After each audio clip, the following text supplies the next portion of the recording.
Bienvenue à tous dans Horizon Global, je suis Léa Dumont. Trump suspend Project Freedom, la Chine entre en scène. Le Soudan rappelle son ambassadeur en Éthiopie. Moscou brise la trêve ukrainienne. Et nous terminons par Haïti, Conseil des ministres au Palais national. Le Monde expliqué. Les conséquences pour Haïti décryptées. 68e jour de la guerre Iran-États-Unis. Sur Truth Social, Donald Trump annonce suspendre l'opération Project Freedom, cette mission d'escorte lancée la veille dans le détroit d'Ormuz. La raison invoquée ? Voir si un accord peut être signé. Mais le blocus naval reste en vigueur. Une pause sous haute tension. Le Congrès s'interroge. Le représentant Raja Krishnamurti accuse le président d'avoir faussement déclaré la guerre terminée alors que les échanges de tirs continuent. Sur le front diplomatique, le chef de la diplomatie iranienne Abbas Araghchi est à Pékin. Il a rencontré Wang Yi. La Chine appelle à un cessez-le-feu complet et à la levée du blocus.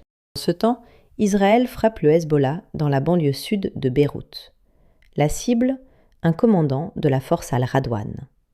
Le cessez-le-feu prolongé ne tient qu'à un fil. En Afrique, la corne s'enflamme. Le Soudan rappelle son ambassadeur en Éthiopie et accuse Addis Abeba d'être impliqué dans des attaques de drones sur l'aéroport de Khartoum. Khartoum affirme détenir des preuves que les drones ont décollé du sol éthiopien. En Asie, alerte climatique. Un super El Niño se profile. Les scientifiques redoutent des conditions météorologiques extrêmes qui menaceront les récoltes et la production hydroélectrique à travers tout le continent. En Europe, l'Ukraine traverse des heures sombres. Kiev avait décrété un cessez-le-feu unilatéral. Moscou a riposté par une centaine de drones. Bilan, au moins 28 morts. Zelensky dénonce un cynisme absolu. En Haïti, le Premier ministre Alix Didier Fils-Aimé a présidé ce matin un conseil des ministres au Palais national. Au menu, priorité nationale, réformes engagées et stabilité du pays.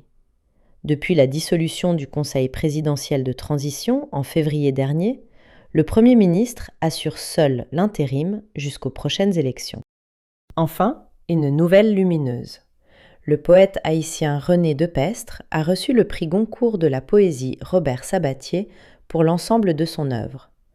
Un hommage à l'un des plus grands écrivains de langue française, une immense fierté pour Haïti. C'est tout pour cette édition d'Horizon Global. Merci de m'avoir suivi. Je suis Léa Dumont. À demain sur Mode Info 24 Média. Mode Info 24 Média. L'information internationale en continu.